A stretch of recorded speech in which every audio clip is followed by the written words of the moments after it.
Hindi raw titigil si Senate Health Committee Chairman Senator Christopher Lawrence Bongo na isulong ang mabatas, programa at proyekto para lalo pang ilapit ang serbisyo sa mga nangangailangang Pilipino lalo na sa pagdating sa kalusugan. Ito ay kahit pamabigat daw sa kalooban ng senador ang sitwasyon ngayon ni dating Pangulong Rodrigo Duterte. Nagbilin daw sa kanya na ituloy ang pagtulong sa kapwa. Sa bayan ng Alcala, Pangasinan, naimbitahan bilang pangunahing pandangal si Senator Bongo sa inauguration ng Super Health Center sa lugar. Isa ito sa mga pangunahing inisyatiba ng senador para dalhin ang pangunahing serbisyo medikal sa mga komunidad lalo na para sa mga mahihirap na Pilipino. Sa kanyang talumpati, muling pinasalamatan ni Senator Bongo ang magigiting na healthcare workers.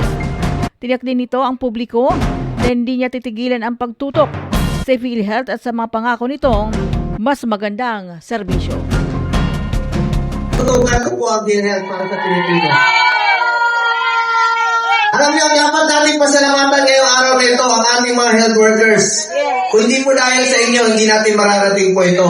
Kaya mga health workers, DFW, PhilHealth, doctors, palapakan po natin ang ating mga health workers. Salamat sa inyong sakripisyo. Bicol Headlines ngayon. Yan po mga kaibigan ang pahayag ni Senator Bongo.